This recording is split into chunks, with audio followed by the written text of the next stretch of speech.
طيب بسم الله الرحمن الرحيم إن الحمد لله نحمده تعالى ونستعينه ونستغفره ونعوذ بالله من شرور أنفسنا ومن سيئات أعمالنا من يهده الله فلا مضل له ومن يضلل فلا هادي له وأشهد أن لا إله إلا الله وحده لا شريك له وأشهد أن محمدا عبده ورسوله وبعد أيها الإخوة والأخوات السلام عليكم ورحمة الله وبركاته. Je remercie donc le président de la mosquée de Vigneux-sur-Seine pour son introduction et ses remerciements. Et on est devenu quasi de la famille, puisque ça fait quand même quelques années que je viens rendre visite à nos frères ici et sœurs donc à Vigneux. Et c'est toujours un plaisir. Jazakumullah pour votre présence, votre patience, qu'Allah vous récompense à tous. Et comme il l'a donc bien précisé, on espère, Inch'Allah, que ces 2 journées de rencontres, de discussions, ne soient pas des discussions vaines. C'est-à-dire qu'on va parler, et après, comme d'habitude, une fois que la température change, on s'oublie, et puis on est de nouveau reparti dans une certaine routine. J'aime rappeler depuis quelques semaines que cette année, par exemple, pour un gars comme moi qui est né en Belgique, c'est ma 25e année de conférence. 25 ans de conférence. Les Belges et les Français, ils aiment bien ça dans les émissions, ils aiment bien employer le quart de siècle. Parce que dès que tu dis siècle, ça fait immense. Lakin wallah, et moi, quand je le cite, c'est juste pour dire qu'est-ce qui change dans notre situation. Autant d'années de conférences, et avant même notre présence à nous, il y avait d'autres professeurs qui étaient déjà là avant nous et qui donnaient déjà des conférences en France et en Belgique. Lakin, je prends rien que notre génération, ceux qui sont nés ici en Europe, et on parle depuis 25 ans, on fait des rappels, où est-ce qu'on est arrivé. On parle d'épreuves, mais le problème c'est la réaction de chacun d'entre nous. On parle d'épreuves aussi, mais comme vous l'avez entendu, on a des réactions, subhanallah, qui sont des fois disproportionnées, des réactions des fois qui sont même irréfléchies, des fois des réactions, il ne faut pas être gêné de le dire, qui sont des fois très très loin de l'islam. On pourrait rajouter un tas de qualificatifs par rapport à qu'est-ce qui se passe aujourd'hui comme réaction face aux épreuves qui touchent la communauté musulmane. Pas spécialement en Europe, et vous savez très très bien, de par le monde. Aussi, on a même certaines situations qui sont là, face à nous, et où le musulman lui-même est des fois sans réponse. Il y a ceux qui ont des réactions, mais on a même des fois des personnes qui sont sans réponse. Il dit, mais qu'est-ce qui se passe ? On a aussi des fois toute une partie de la communauté, et c'est ce qu'on va essayer de faire comme rappel, parce que c'est ce qu'on m'a demandé de faire comme rappel aujourd'hui. On a des fois toute une partie de la communauté, spécialement, je parle aujourd'hui, on m'a invité pour parler à nos jeunes, spécialement côté jeunes, on dirait qu'ils ne sont au courant du mot épreuve que depuis seulement quelques années, depuis qu'on entend parler, par exemple, de caricatures, de ceci, de cela, et ainsi de suite. Et puis, alors, machallah, on y va et on doit tuer, on doit faire, on doit, et on n'entend que des on doit. Billah alaikum, est-ce que l'épreuve qui touche le musulman, est-ce qu'elle a commencé seulement aujourd'hui ? Nos mashaykh hafidhahumullah, pour résumer, ils nous disent l'épreuve, elle est très, comme vous le savez à la base, Allah subhanahu wa ta'ala nous teste. Mais on peut être éprouvé, comme vous le savez aussi, par certaines petites actions, certaines petites choses que Satan, la'anahullah, vient et nous met sur notre trajet. Il teste, il essaye. Alladhi yuwaswisu fi sudurin nas. Il vient, il envoie des petits propos furtifs, ceci, cela. C'est aussi une épreuve pour certains d'entre nous. Mais subhanallah, si vous remontez jusqu'à Adam alayhi salam, l'histoire de Qabil et Habil, épreuve ou pas ? Rien qu'un seul mot, s'il fallait résumer l'histoire avec un seul mot, la jalousie. Toute notre vie, normalement, et c'est ce qu'on est censé enseigner dans nos familles, à la maison, depuis que l'enfant est petit, toute notre vie, subhanallah, est faite d'épreuves, et on va le voir. Mais l'histoire de l'islam, depuis qu'Allah subhanahu wa ta'ala a mis cette première créature sur terre, qui est Adam alayhi salam, et wallahi, les épreuves, elles existent. Mais notre problème, les shabab, je ne sais pas si vous avez remarqué, c'est peut-être subtil, mais nous, lorsqu'on amène une histoire, par exemple, aux jeunes, prenez un simple exemple, on prend l'histoire de Noé alayhi salam. Wallahi, qu'on soit honnête, on vient, on résume l'histoire en disant, voilà, 950 ans, il a parlé à sa communauté. Est-ce qu'il a vécu une épreuve ?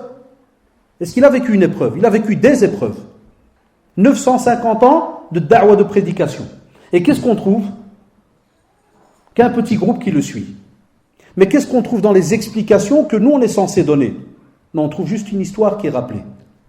Et des fois, on trouve même des enfants avec des grands yeux, 950, 950, kada, et puis on passe, allez, l'histoire suivante. Là, on a des leçons à prendre par rapport aux épreuves qui ont été citées par Allah subhanahu wa ta'ala dans le Coran depuis le temps des temps. Et c'est pour cela qu'une des beautés que l'on a par rapport au Coran, c'est que subhanallah, il nous met au courant par rapport au passé, et il nous éduque pour notre présent, et nous demande de faire attention pour le futur.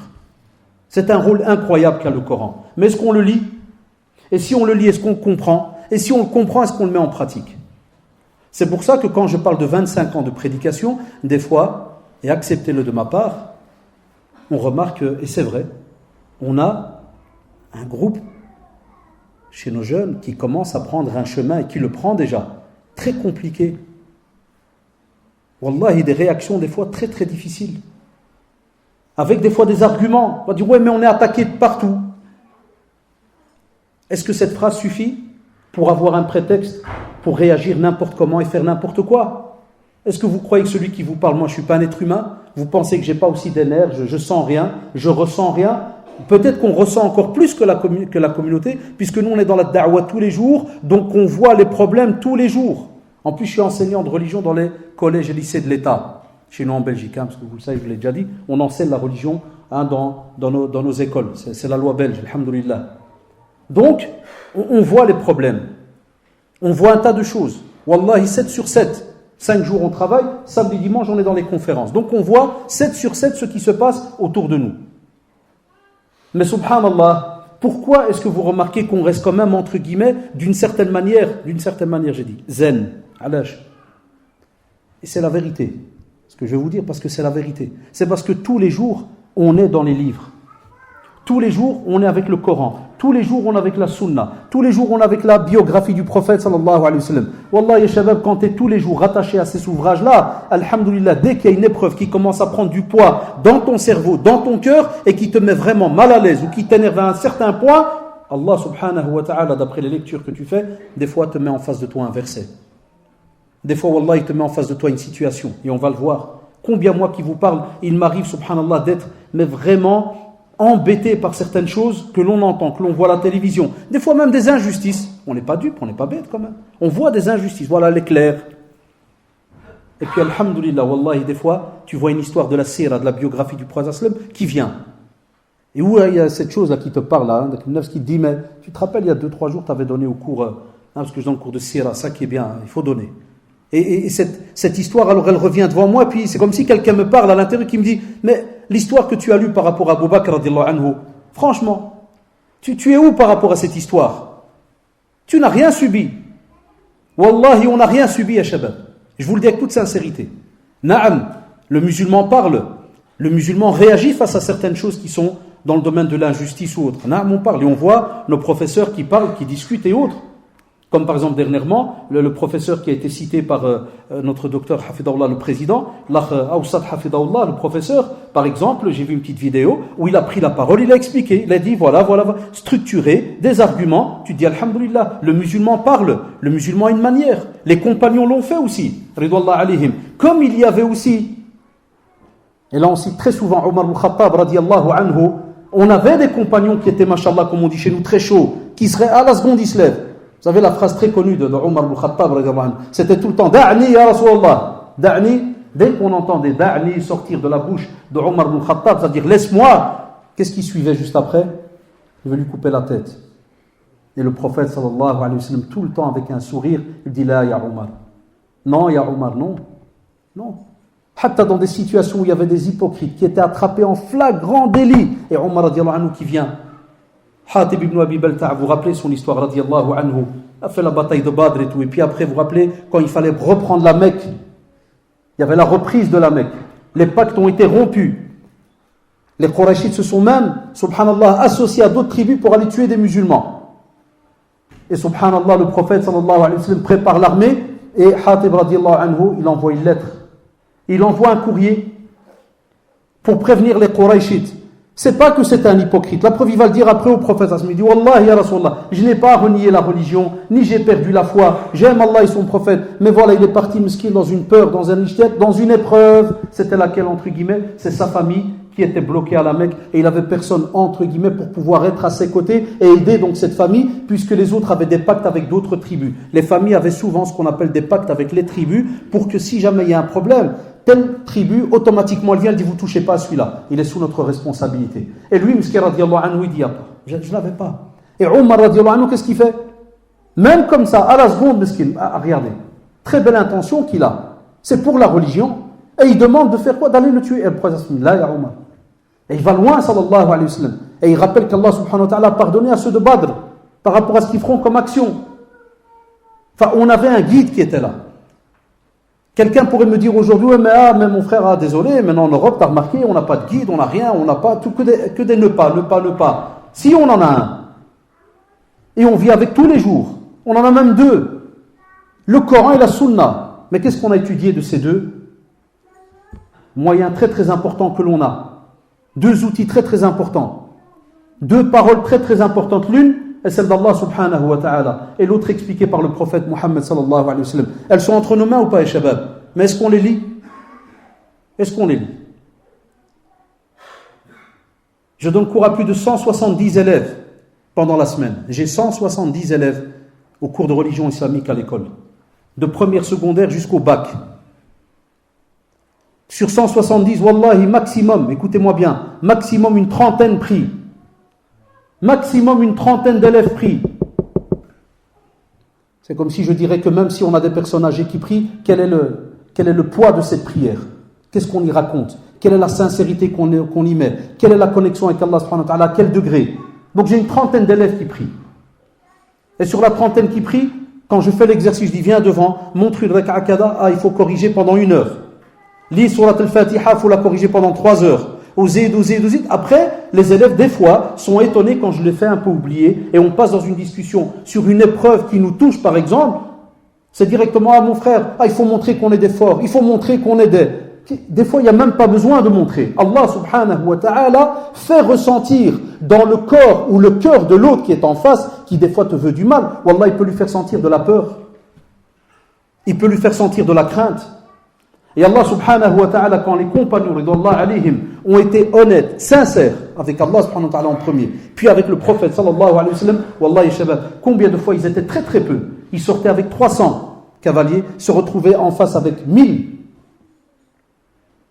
Vous vous rappelez Abdullah ibn Ubay ibn Salul, chef des hypocrites? Il sort avec l'armée. Ils sont 1000 hommes. En quelques secondes, il se retire avec plus de 300 hommes. Sahoulallah. Il se retire. C'est une fitna ou pas? C'est une épreuve ou pas? Wallah, ikhwan, c'est pas qu'une épreuve, c'est trop lourd. Et toi, tu arrives en face devant des déchaînés, des polythéistes avec des incisives de d'1 mètre, je crois. Ils attendent quand est-ce qu'ils vont manger? Les musulmans, spécialement le prophète sallallahu alayhi wa sallam. Lakin, qu'est-ce qu'on avait là? Rijalun sadaqu. Wallahi, c'était des gens qui avaient donné leurs paroles, qui étaient sincères et rattachés à Allah subhanahu wa ta'ala comme il se doit. Depuis qu'ils ouvrent les yeux le matin, jusqu'à ce qu'ils les referment le soir, ils avaient une vie qui était régie, subhanallah, et réglée comme une montre suisse. Alors qu'on était en Arabie, au fait. Mais ils fonctionnaient d'une manière incroyable. Tout était réglé. C'est-à-dire que les 24 heures étaient vouées à Allah subhanahu wa ta'ala. Si jamais ils doivent partir, ils sont là, ils sont présents. Mais ils écoutent. Ils acceptent le conseil. Même s'ils sont très très forts, même si Omar radiallahu anhu est capable de faire, wallahi, des fois il est capable de faire un massacre en face. Là, il entend juste, là ya Omar. Aujourd'hui, si jamais on a un de nos imams, même d'une mosquée, qui dirait, là les frères, qu'est-ce qu'on dirait? C'est bien avec toi le premier. On n'a plus de respect. On respecte qui? On n'a rien entre les mains aujourd'hui.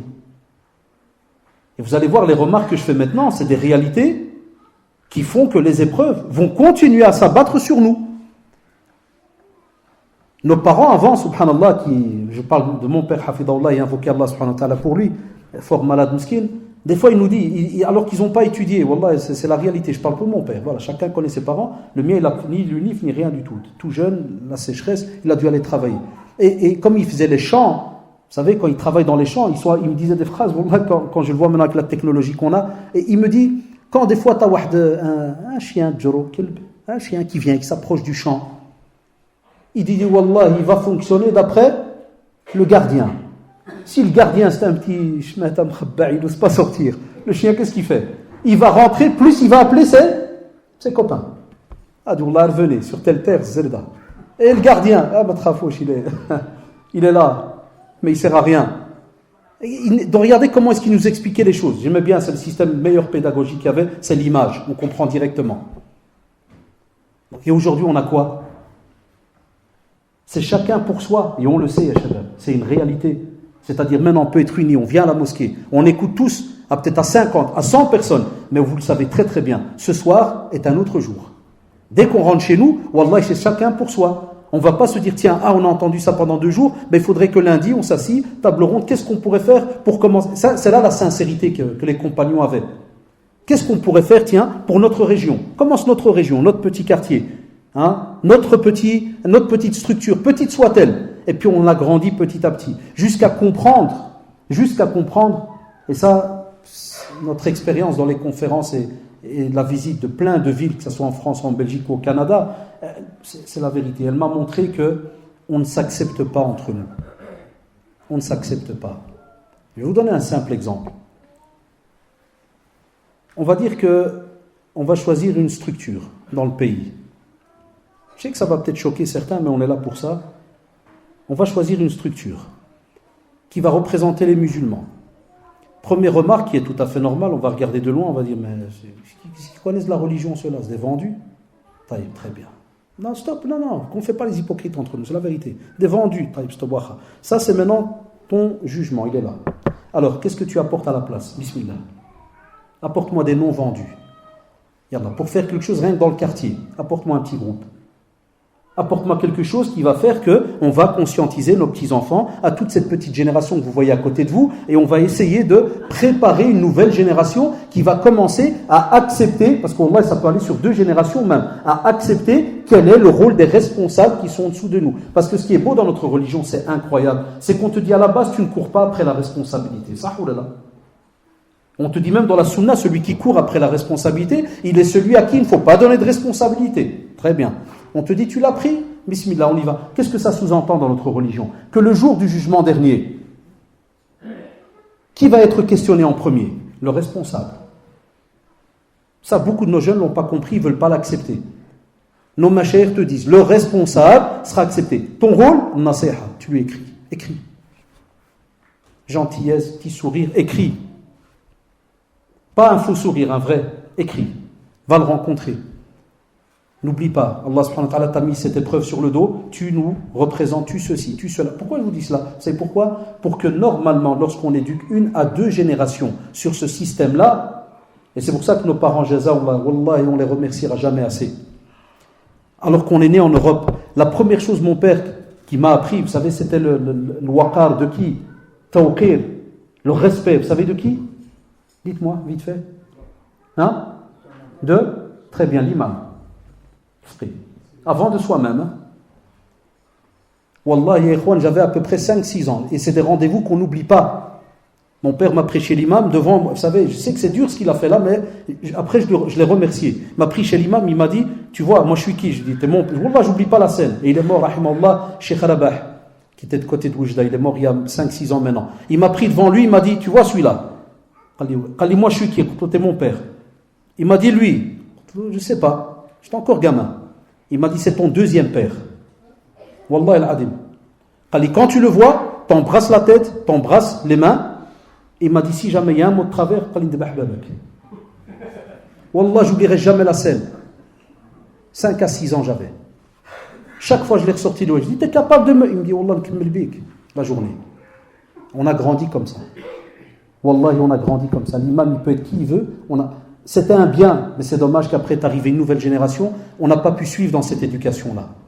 Mais Allah subhanahu wa ta'ala a mis des responsabilités sur certaines personnes. Et ce que je vous dis là, wallah, c'est une des clés, il y a beaucoup de clés à nos problèmes, c'est une des clés qui touche l'épreuve dans laquelle vivent les musulmans en Europe.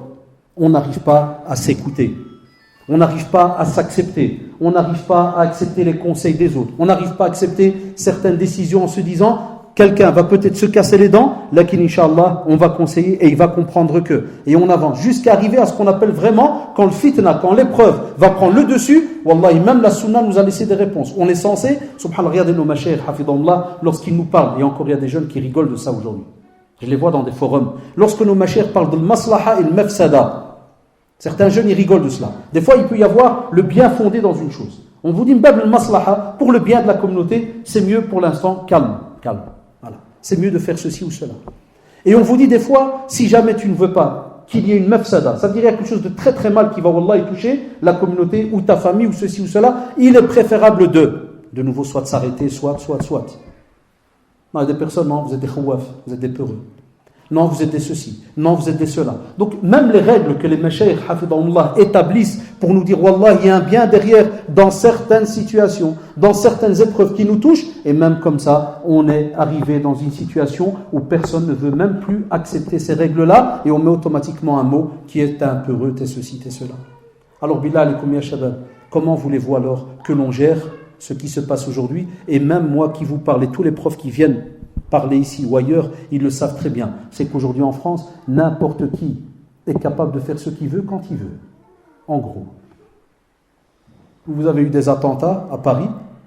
Quelques mois après, on les a eu chez nous à Verviers, 120 km de Bruxelles. Voilà, 3-4 jeunes ont décidé d'aller exploser 2-3 endroits à Bruxelles. Des Maghrébins de chez nous. Certains qu'on connaissait du quartier. Voilà, les kofar, les kada, les ceci, les ceci, voilà. Qu'est-ce qu'ils ont fait? Dans les semaines, 3-4 lois ont été votées à du 200 à l'heure. Il y a quelques mois, j'étais encore content de dire à nos frères et sœurs en France qu'en Belgique, on a 2 heures de religion par semaine payées par l'État. Où un prof de religion islamique vient en classe, par exemple il y a le cours de maths, dès que le cours de maths s'arrête, les musulmans partent dans un local, les chrétiens dans un autre, les juifs dans un autre, et on a cours de religion, on parle de din pendant 2 heures, payé par l'État belge. Et c'est obligatoire, l'école qui ne le fait pas paye une amende. Eh bien, grâce à ces 3-4 jeunes, l'État a voté il y a quelques mois, 1 heure doit sauter. Wallahi. Depuis 1974, on a 2 heures de religion payées pendant, vous savez combien d'années? 12 ans. L'État belge paye 12 ans de religion à l'école pour les musulmans. Tout frais payé, c'est-à-dire les parents ne payent pas 1 franc, pas 1 euro. Grâce à 3 petits jeunes, ils viennent de voter qu'à partir de l'année prochaine, il n'y a plus qu'1 heure. Et la 2e heure, ils l'ont appelée citoyenneté. Parce qu'ils ont dit, sous-entendu, que ces jeunes, ils vivent avec des... Quand ils parlent de ces jeunes, ils nous visent, nous, les musulmans. Comme si on a des petites bêtes bizarres qui n'arrivent pas à s'adapter au reste du monde. Il dit, ces jeunes, quand ils sont au cours de mathématiques, avec des non-musulmans, en vérité, ils ne discutent pas de leurs croyances, puisqu'ils parlent de mathématiques. Donc, on doit apporter... Wallah, quand tu le dis, j'ai honte de le dire. Il dit, on doit apporter à ces jeunes-là 1 heure où ils vont apprendre à connaître l'autre.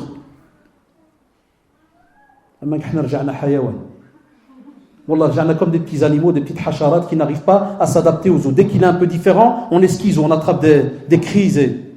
Ça veut dire, tant qu'on parle que de mathématiques ou de français ou de géo, on est bien. Mais dès qu'on va nous mettre assis avec un chrétien qu'il faut parler du reste du monde, on devient fou. Eh bien, Wallah, ils l'ont voté et elle est passée la loi. On nous a prévenus, on nous a appelé, nous les profs de religion, on nous a dit, attendez-vous, l'année prochaine, la moitié au chômage, il y a 1 heure qui saute. Ah, Wallah, ça fait ça mal. On a une école musulmane qui s'appelle l'école Ghazali, complète, subsidiée par l'État, tout ce que vous voulez. Cette année, ma fille devait rentrer en septembre en première secondaire. Ils nous ont appelés, qu'est-ce qu'ils ont dit? Très simple. À cause des attentats qui sont passés à Verviers, à cause de ce qui s'est passé à Paris, Kada, nous sommes désolés, mais votre école ne pourra pas ouvrir en septembre. Nous avons bloqué tous les dossiers. Peut-être dans 1 an, on va rediscuter. Allez, salam alaikum. Donc nos enfants, depuis la maternelle, sont dans une école musulmane, ils ont grandi dans une certaine structure. Maintenant, tu viens chez ton gosse, ça fait des années que tu dis, ouais, septembre, maintenant tu dois venir. Donc regardez, subhanallah, la beauté de cette religion. Pourquoi on nous demande de rester unis? Wa'tasimu bihablillahi jami'an, premier mot important. Wala tafarraqu. On est censé rester attaché à Allah subhanahu wa ta'ala, mais ensemble. Ça sous-entend, subhanallah, que quand on te dit « Wala tafarraqu », on ne peut pas se disperser, on ne peut pas commencer même dans la manière de fonctionner dans un seul groupe, de commencer chacun tire de son côté. Pourquoi? On sait très bien qu'après Allah subhanahu wa ta'ala nous met en garde, parce que qu'est-ce qui va se passer? Chacun va prendre un chemin. Et à ce moment-là, dès que la force qu'il y avait à la base, elle va diminuer. Et une fois qu'elle va diminuer, et on le voit alors après dans les traditions authentiques, comme dans le hadith authentique très connu, où le prophète sallallahu alayhi wa sallam lorsqu'il parlait aux compagnons. En résumé, je le résume, il les a prévenus, il leur a dit, va arriver un moment où vous allez voir les communautés, si je devais donner une image, elles vont tomber sur nous, comme quand tu prends par exemple un récipient et tu lâches des affamés. Voilà, prends un récipient, lâche des affamés. Mon Seigneur, ils vont faire n'importe quoi sur ce plat. Et les compagnons d'Allah alayhim, ils ont été touchés, ils ont dit, mais est-ce qu'on va être peu? Vous savez, imaginez-vous quand les compagnons, ils gagnent bataille sur bataille. Hein, on est là, la communauté musulmane, mashallah, elle commence à être bien structurée, une certaine force est présente, et puis on entend le prophète sallallahu alayhi wa sallam donner cet exemple-là. Ils ont eu peur. Ridwanullah alayhim jami'an. Est-ce qu'on va être peu? Il a dit non, vous serez beaucoup. Lakinnakum ghutha ka ghutha as-sayl. Voilà, tu prends un torrent, tu prends un ruisseau, une rivière qui court très très vite. Qu'est-ce qui se passe souvent? Il y a toujours de l'écume, de la mousse. Et les enfants, ils ont toujours peur quand ils vont à la mer, par exemple. Ils voient une grande vague arriver. Ah, tous les petits arabes, ils voient avec plein de mousse. 2 secondes après, où est la mousse? Donc on est beaucoup en nombre. Mais le problème, subhanallah, on n'arrive même pas à s'entendre entre nous, des fois sur un seul dossier, sur un seul sujet. Et parmi les épreuves alors qu'on a aujourd'hui, c'est des fois des jeunes qui m'envoient des mails. Salam alaikum, mon père, virgule, kafir, virgule, parce qu'il est mubtadi', virgule, parce qu'il me fait la carte d'identité de son père.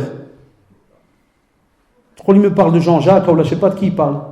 Mais qu'il a virgule, wallahi. Est-ce que je peux lui faire sortir la tutelle, le faire sortir de la tutelle? Il ne reste plus mon tuteur, parce que je veux me marier. Ça, c'est les sœurs qui m'envoient ça des fois. Pas qu'une, pas deux, pas 10. C'est des nouvelles modes maintenant. Et après, on parle d'épreuves venant des autres. On a des épreuves venant de nous-mêmes.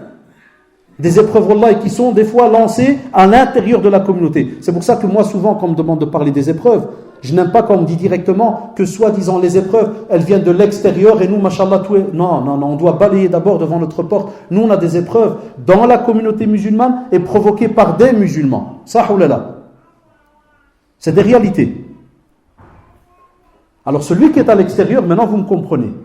Quand il te regarde de loin, et il voit qu'apparemment il y a ruina, il n'y a rien de spécial, c'est bizarre, ça crie mais il n'y a rien. Qu'est-ce qu'il fait? Il s'approche de temps en temps.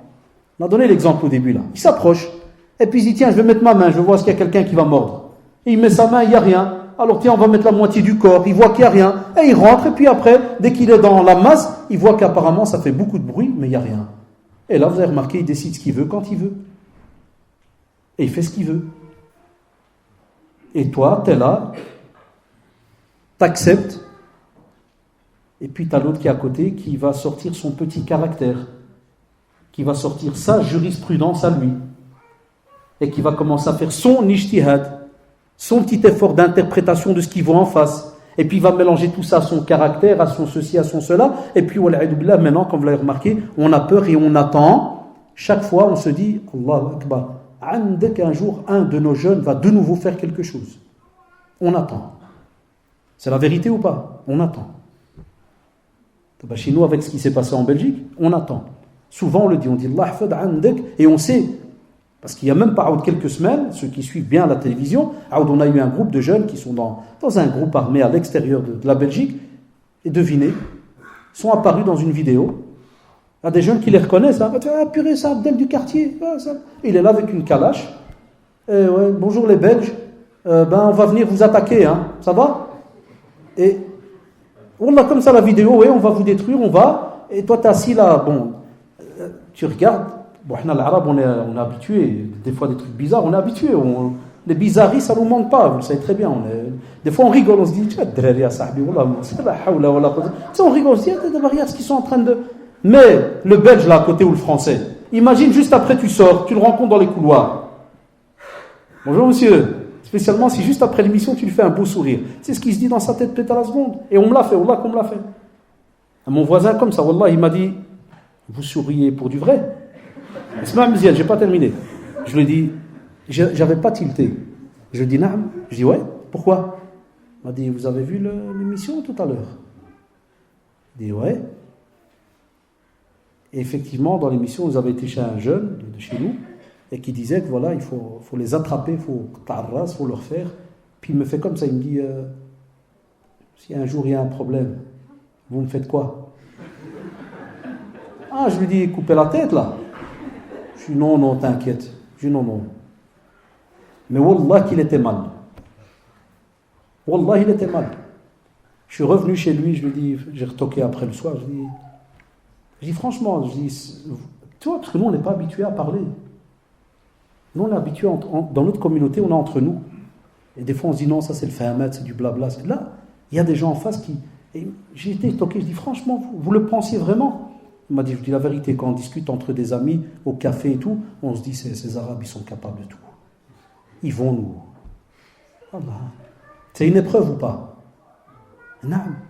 Des fois, toi, tu peux même pas être au courant de ce que je te raconte parce que tu es peut-être habitué avec tes petits voisins, Kada, même des amis français tranquilles, vous discutez, au revoir, travail, bonjour, ouais, bonne journée, puis au revoir. Mais tu n'es pas le seul dans le monde. Et il y a des répercussions incroyables par rapport à ce qu'on fait. Une action peut avoir des répercussions incroyables. Plus on a même des haineux qui attendent pas mieux. Et vous le savez très bien, on a des gens qui attendent pas mieux que tu fasses une erreur. Ils sont là comme sur les starting blocks. Tu vois quelqu'un qui va faire un 100 mètres. Ils attendent rien qu'il y ait une erreur. Et alors l'armada des lois, des ceci, des propositions, tout est déposé en 5 minutes. Alash, pourquoi? Parce que dans la communauté, si on était unis, je parle rien que pour la France, quand l'État français reconnaît qu'il y a plus de 6 millions de musulmans en France, vous savez très bien, quand l'État reconnaît 6, il faut toujours ajouter combien? Au moins 2. Donc on doit être à 8 millions de musulmans en France. Ça ou là? C'est vrai ou pas? Lakinnakum Routha, car Routha, c'est une réalité. Est-ce qu'on est unis à 80%? Allez, je vais faire sauter 20%. Est-ce qu'on est unis à 80%? Est-ce qu'on est unis à 70%? Non, c'est très bien que non. Là. Vous voulez une belle preuve? C'est un défi que moi, le petit belge, je lance aux Français. Ramadan, c'est quand? Inch'Allah. Hein? Ça commence déjà. C'est le 17-18. Le premier défi, vous allez voir. Première guerre. On fait le calcul ou on ne fait pas de calcul? Alors on va bien shahat pendant une bonne semaine. Jusqu'à ce que Ramadan y rentre. Après, à la fin, de nouveau, deuxième guerre. C'est demain ou après-demain l'Eid? Après, sacrifice. On sacrifie 2 fois. On sacrifie d'abord les copains dans les débats et tout. C'est demain qu'on débat ou après-demain? On sacrifie le mouton plus les copains. Donc c'est les deux ensemble. Zid. Et on est comme ça. Ça, c'est un acte. Et Wallah, des fois, si je devais me mettre à la place d'un non-musulman qui viendrait un jour avant le mois de Ramadan ou 2 jours avant et qui écouterait le débat avec quelqu'un qui lui explique, Wallah, il rigolerait.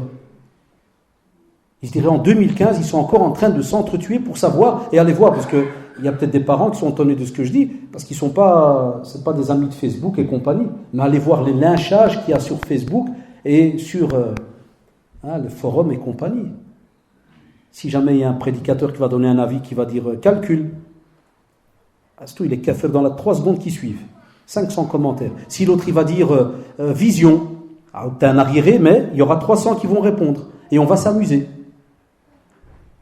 Et on parle de 8 millions de personnes, 8 millions de musulmans. Et on s'étonne que des épreuves nous touchent.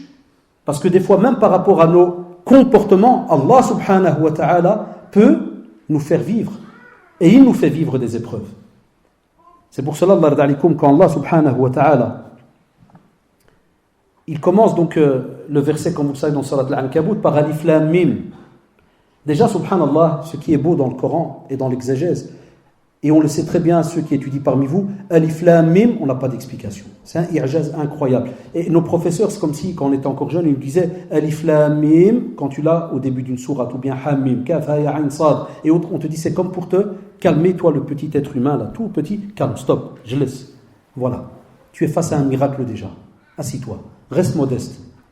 Et un peu d'humilité. Arrête-toi là.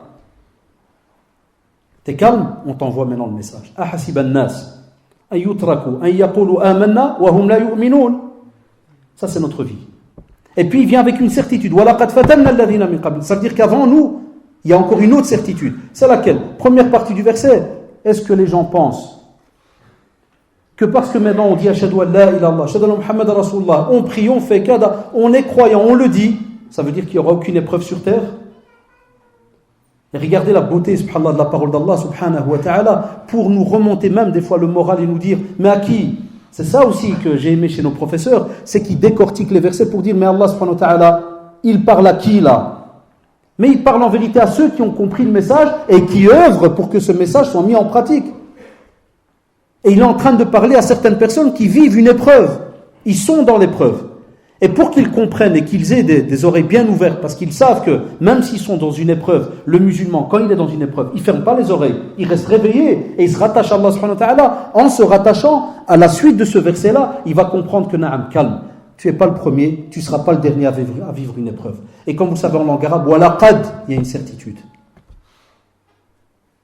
On a testé, Allah subhanahu wa ta'ala nous dit, on a éprouvé des gens avant vous. Et subhanallah, on va encore plus loin. C'est qu'à la fin du verset, on va voir, subhanallah, justement, qui sont ceux qui sont vraiment véridiques et qui sont ceux qui vivent dans le mensonge, qui disent tout simplement amanna, mais il n'y a rien, comme l'arabe, qalatil arabu amanna. Vous savez très très bien, les arabes aussi, les bédouins venaient dire ah, on a la croyance. Là, vous n'avez pas cru, vous êtes juste soumis. C'est des étapes. Ça, c'est déjà une première chose à laquelle on doit réfléchir, ya shabab. Est-ce qu'aujourd'hui, on est encore dans le domaine juste parce qu'on a entendu et on aime le message, et ashhadu an la Allah, ou bien parce qu'on est musulman d'héritage, parce qu'on a grandi, on s'appelle Abdullah depuis qu'on est petit. Et on pourrait, wallah, y parler pendant des heures s'il fallait. Qu'est-ce qu'on a ancré dans nos cœurs pour comprendre d'abord la relation vis-à-vis d'Allah subhanahu wa ta'ala? Qu'est-ce qu'on a ancré, nous, quand on était petits? Qu'est-ce qu'on nous a ancré dans le cœur? Et qu'est-ce que vous, maintenant, beaucoup de parents, qu'est-ce qu'ils ancrent dans le cœur de leurs enfants depuis qu'ils sont petits par rapport à la relation qu'ils doivent avoir avec Allah subhanahu wa ta'ala? Et vous savez très bien, quand on est enseignant, il y en a parmi vous ici des enseignants, et spécialement ceux qui donnent des fois religion et autres, wallah, il y a des familles, il n'y a rien qui se donne à la maison. Et c'est pour cela qu'on a remarqué à un certain pourcent, certains qui commettent certaines exactions graves, en général, un gros pourcent parmi eux, c'est des personnes qui ont eu toute une frustration durant leur vie. J'ai bien dit 1% parmi eux. On a remarqué chez nous à Bruxelles, par exemple, spécialement je parle de Bruxelles, on a remarqué que certains jeunes, lorsqu'ils se lancent dans des histoires rocambolesques, wallah, et par rapport à des idées d'aller embêter l'État et compagnie, tu vois que son trajet, durant sa vie, depuis sa jeunesse, chaotique. Beaucoup de problèmes. Quand tu vas demander religieusement qu'est-ce qu'il y a eu, rien de spécial. Ce n'est pas rien ces détails-là. Wallah, ne sous-estimez aucun détail dans la vie de votre enfant, dans l'éducation de votre enfant. Il y a les jeunes plus tard qui seraient parents. Si déjà nous, on n'a rien à offrir, wallah, tu n'as déjà pas quelque chose, comment tu veux la donner? Et c'est pour cela, lorsqu'Allah subhanahu wa ta'ala normalement nous prévient, logiquement c'est qu'il devrait y avoir une réaction alors de notre part. C'est de se dire à ce moment-là que, mashallah, l'épreuve elle est là, Allah subhanahu wa ta'ala nous prévient qu'il a déjà éprouvé d'autres avant nous, bismillah, on fait quoi maintenant? Et c'est là que l'on voit alors tous les autres versets où normalement on nous apprend que le musulman est le frère du musulman. Et de nouveau avec des certitudes. Innamal mu'minuna ikhwa, il n'a pas dit a'da. S'il fallait que quelqu'un réécrive certains mots aujourd'hui, il devrait changer tout ce qui est ikhwa et mettre a'da à la place, ennemi. Normalement les musulmans sont frères. Et avec ce qu'on appelle en langue arabe, avec inna, ta'kid, il y a une certitude. On ne peut pas changer ce qui va venir après. Et c'est normalement une certitude jusqu'à la fin des temps et shabab. Ça ne peut même pas changer. Et personne ne pourra le changer. Un vrai croyant est frère avec son frère. Un vrai. Ça sous-entend que quand tu es un vrai croyant, dès qu'il y a une épreuve, normalement on s'arrête. On s'assit 2 minutes. On essaye de parler. On essaye de voir. On essaye. Toute notre vie, on essaye. Aujourd'hui, on essaye encore. Aujourd'hui, on zappe. C'est pour ça que la nouvelle mode chez les jeunes, c'est les mises en garde. Les ceci, les cela. C'est tout des nouvelles modes. Moi qui vous parle, c'est bien, on est passé par plusieurs générations. On n'a pas connu ça il y a 20 ans. Mise en garde. C'est quoi ces nouveautés? Ça, c'est les réactions qu'on a. Alors que normalement, quand vous allez voir les textes, on vous parle, par exemple dans le hadith authentique, on vous dit que le musulman, par rapport au musulman, on a 2 belles images. Soit on parle de bunya al-marsous, ça veut dire qu'on a normalement une bâtisse où les briques sont l'une contre l'autre. Tu enlèves une brique, normalement la bâtisse elle tombe. Après on te dit que le musulman, vous avez du musulman, de l'autre musulman, son frère en islam, c'est comme le corps. Si jamais un membre, un membre se plaint, normalement tout le reste du corps se plaint. De quoi? Ça veut dire il a la fièvre, il a ceci, la douleur, état grippal, hein, comme on dit aujourd'hui. Et aujourd'hui, quel état grippal on a? Si ce n'est pas la grippe qui nous touche quand la température change. Quel état grippal on a? Ou bien on a des états grippal au moment même, comme par exemple ce qu'il y a eu en Palestine pendant les vacances, vous avez remarqué, 2000 morts minimum, ça c'est rien que les statistiques qui le disent. Tout le monde, Allahu Akbar, ah là, le roi. J'oublierai jamais certains élèves à l'école, à la rentrée, m'ont dit, monsieur Haddad, qu'est-ce qu'on doit faire? Je dis, on doit faire.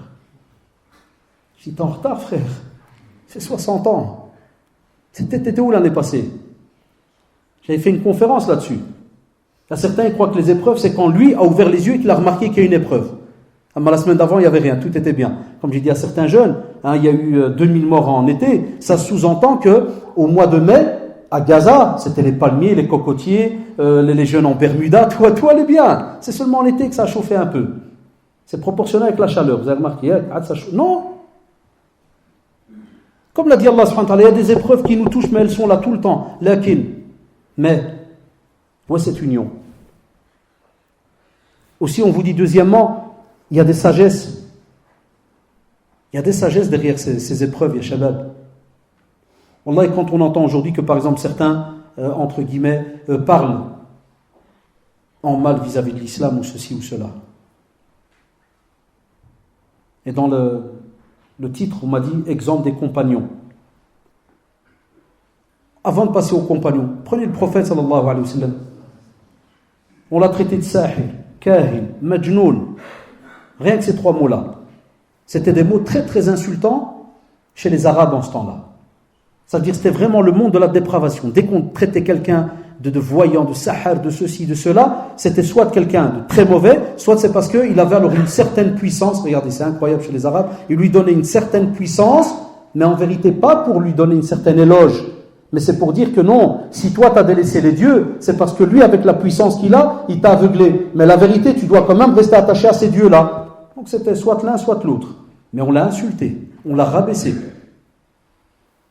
Abu Jahl, Abu Lahab, toute la bande, toute la clique là que vous connaissez tous, il était connu qu'à chaque fois que le prophète sallallahu alayhi wa sallam voulait parler de la mission qui lui a été imposée, qu'est-ce qu'ils faisaient eux? Ils attendaient, parce qu'ils savaient que le prophète sallallahu alayhi wa sallam attendait que les caravanes qui entrent, qui viennent de Cham et autres, vous savez, la Syrie, Jordanie, Palestine actuelle, tous ces caravanes qui venaient, ils savaient que le prophète sallallahu alayhi wa sallam allait leur parler. Qu'est-ce qu'il faisait Abu Jahl, Abu Lahab? Il venait des fois à attendre l'entrée de la caravane et puis il les prévient à l'avance. Vous savez, celui-là, là, Mohammed, c'est un menteur, c'est un ceci, c'est un cela. Il va vous ensorceler. Ne l'écoutez pas.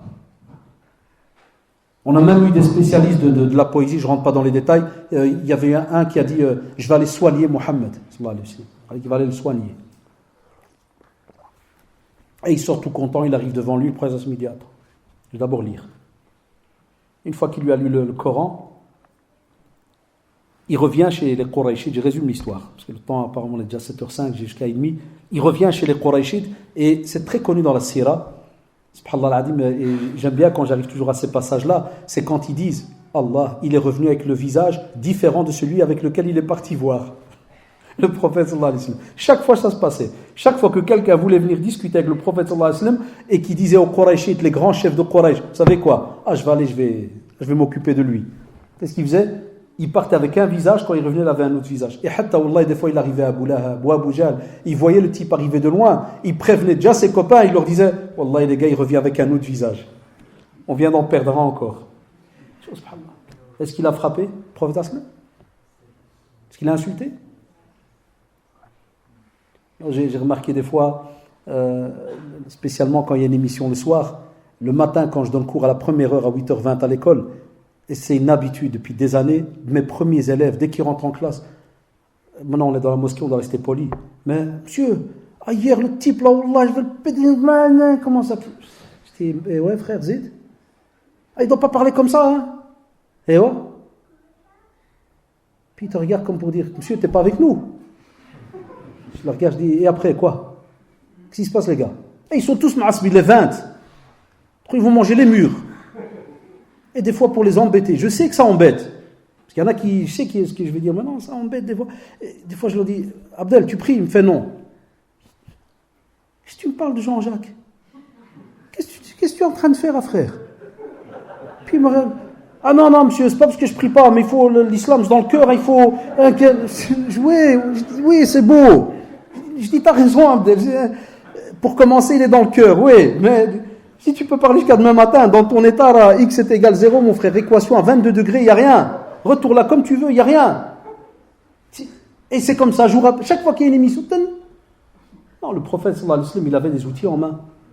Et c'est dommage, c'est pour ça qu'aujourd'hui on a quelques-uns, vous allez voir tout à l'heure par exemple le frère Nabil Nasri Hafidahullah, on a quelques frères, quelques sœurs qui commencent à avoir ce courage, parce qu'il faut des grosses épaules, à venir face à des journalistes. Et à parler, mais un vrai français. Pas je sais pas dire plus, non, un vrai. Toi, un français, mais vraiment qui a une certaine prestance, avec des arguments qui sont présents, et avec on va dire des informations qui sont justes. Parce que ce sont des gens, quand tu discutes, le soir, ils vont décortiquer 22 000 fois ta vidéo pour trouver la faille, même si tu as trompé sur un seul chiffre. Eh bien, le prophète, sallallahu alayhi wa sallam, c'est ce qu'il a fait avec les premiers compagnons qui sont entrés dans l'islam. Il faisait des petites familles, il avait des petits groupes. Parce qu'il savait que l'épreuve était grande. Donc nous, chez nous en islam, l'épreuve, on s'y prépare. Donc le prophète, sallallahu alayhi wa sallam, elle avait un petit groupe où elle leur enseignait par exemple les bases du Coran. Elle enseignait le Coran. Et on avait comme ça, subhanallah, un tas de familles qui faisaient ce qu'on appelle donc un genre de kafala. Ils prenaient en charge une petite famille. Pendant des mois, ils leur apprennent la prière, ils leur apprennent donc les différents actes d'adoration. Et on voit que le prophète sallallahu alayhi wa sallam ne savait pas tout faire de lui-même. Il est en train de faire la da'wa, on est au début, il doit parler aux autres. Ben nous aussi, on n'a pas le choix.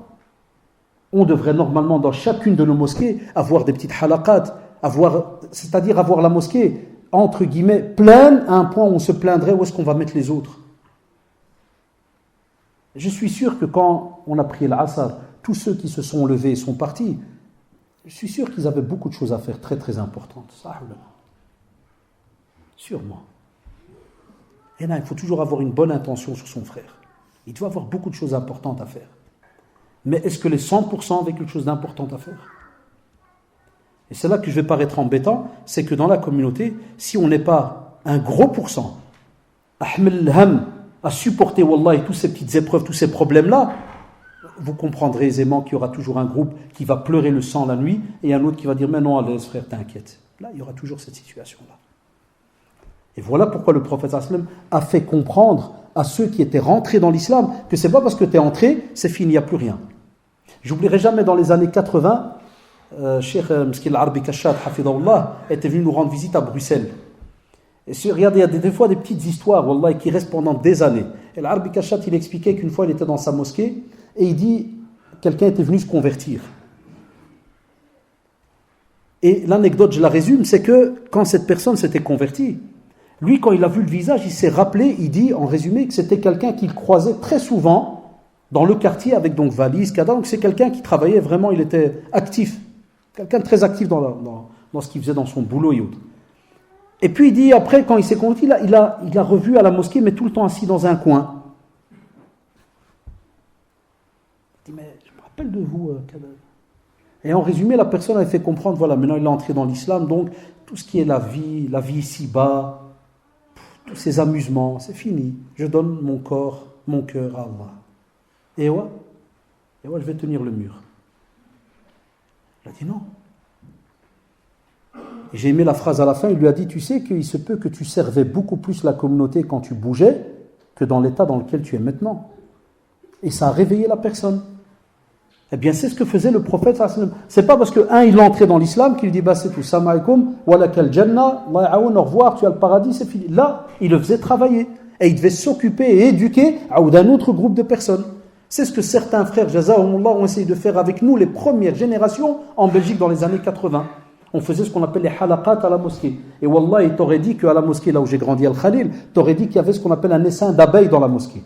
Une halaqa de hadith, de l'aura, de Coran. Et qu'est-ce qu'on avait comme système? On bougeait de halaqa en halaqa. Très très beau. C'est perdu tout ça, même en Belgique. Wallah, c'est perdu. Donc imaginez-vous, dans la salle ici, on avait une dizaine de halaqat. Ça, c'est la halaqa du Coran, de l'aura, de hadith, de fiqh. Et qu'est-ce qu'on faisait? Chaque jour, on faisait... Vous voyez le style, hein? On passait de Coran à l'aura. C'est pour ça qu'on nous formait dans tous les domaines. Et on tournait. Jazahumullah. Ça, c'est ce qu'on appelle mettre en pratique la sunna pour, je l'espère, faire face à certaines situations. Parce que si tu n'as pas certaines théories, si tu n'as pas certaines connaissances, certaines préparations et des expériences que tu as entendues, ça aussi, il est important de s'asseoir avec nos professeurs, de discuter avec eux, de voir comment ils réagissent. Mais aujourd'hui, qui reconnaît tout ça? Quand on entend qu'il y a des professeurs 20 ans, 25 ans, 30 ans, encore plus que nous, qui sont dans la da'wa, est-ce qu'on s'assit des fois en comité, en dehors d'une conférence? La conférence, vous avez remarqué, des fois ça nous embête parce qu'on vient et on débite pendant 1h30 puis on part. J'aime plus ces dernières années, il n'y a pas d'interaction. Mais ce que je raffole, c'est après quand on s'assit, les expériences, partage, et toi qu'est-ce que tu vis? Et à ce moment-là, chaque fois qu'on entend parler d'un problème, d'une épreuve, qu'est-ce qui se passe? L'autre alors rapporte son expérience. Mais on doit l'accepter. Parce que celui qui t'a dépassé, comme on dit chez nous dans les proverbes, celui qui t'a dépassé d'une nuit, wallah, il a automatiquement des petites intelligences en plus que toi. Il a des subtilités, il a des petits trucs. Il a des petits trucs que toi tu n'as pas. Mais est-ce qu'on les accepte nous? Est-ce qu'on s'assied avec nos anciens? Est-ce qu'on voit le pourquoi du comment de certaines choses? C'est pour ça, entre guillemets, s'il fallait donner l'exemple de nos parents quand ils sont arrivés dans les années 50, 60, qu'est-ce que vous pensez? Que quand ils sont arrivés, par exemple, dans les premiers quartiers en France ou en Belgique, les Belges étaient là tous avec les bras comme ça et des bouquets de fleurs. Ils ont subi un tas de choses. Si je vais entendre mon père ce qu'il raconte, tu dis, mais c'est incroyable. Et subhanallah, regardez, on a toujours rigolé d'eux, que soi-disant ils n'ont pas étudié, ils n'ont pas ceci. Et toutes ces épreuves-là, qu'est-ce qu'elles ont donné? Plus de 2500 mosquées en France. Il y a qu'en France, il y a plus de 2500 mosquées associations musulmanes. C'est vrai ou pas? Vous me corrigez, hein? Dites, c'est vrai ou pas? Chez nous en Belgique, la Belgique toute petite. On n'est même pas 600 000 musulmans. On a plus de 600 mosquées. 90 mosquées dans la capitale à Bruxelles. C'est pas les jeunes, hein?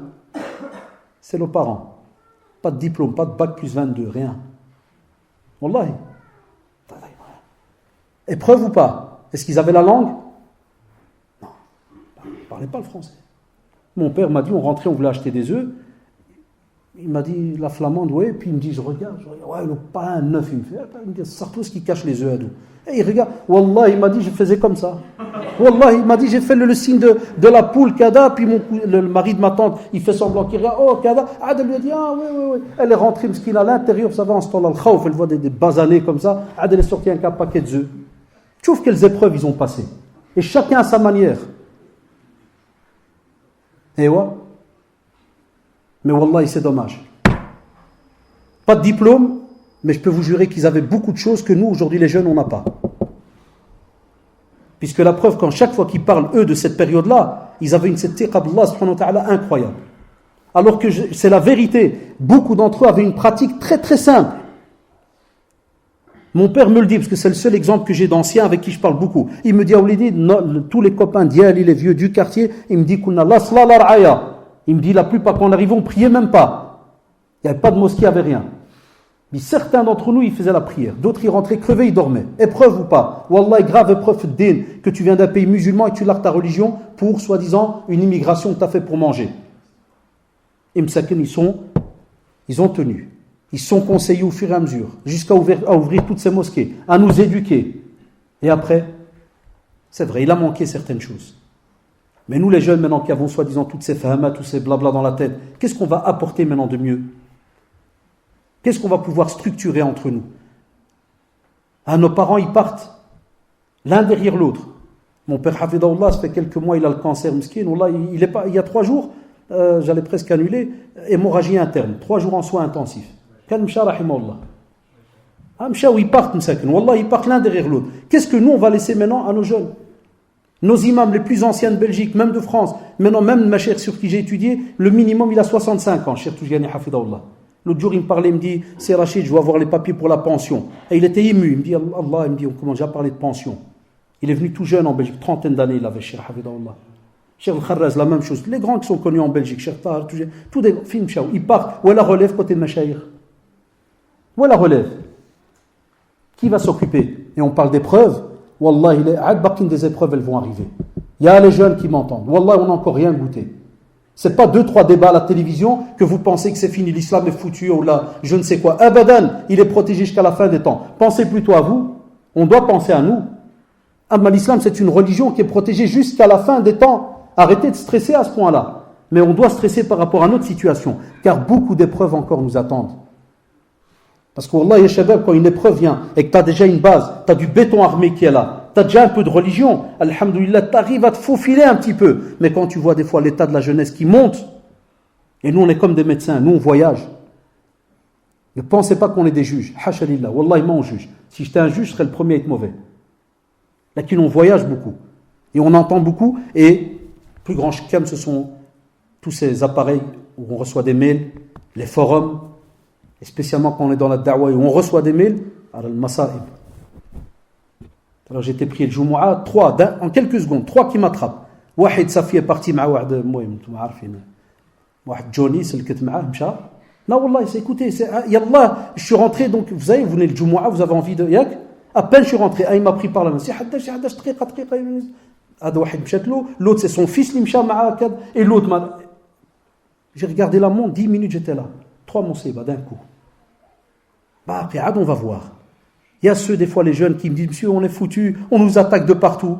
Je dis, machallah, t'es attaqué de partout. Je dis, toi, si tu vivais au temps de Quraysh, je crois que tu serais dans les forêts depuis longtemps. Wallah. Va lire la Sira si tu veux voir c'est quoi les attaques. Et là, on va donner quelques exemples. C'est une parenthèse, hein, s'il fallait que je vous parle rien que sur l'épreuve en elle-même dans la Sunna, et on est parti pour, wallah, minimum 1 à 2 heures. J'ai regroupé, je les ai ici, parce que c'est, quand je prépare toujours très large, j'ai 14 points rien que sur les sagesses de l'épreuve. Mais pour rester par rapport au titre, voilà, je commence par Uqba ibn Abi Mu'ayt. Ce type incroyable.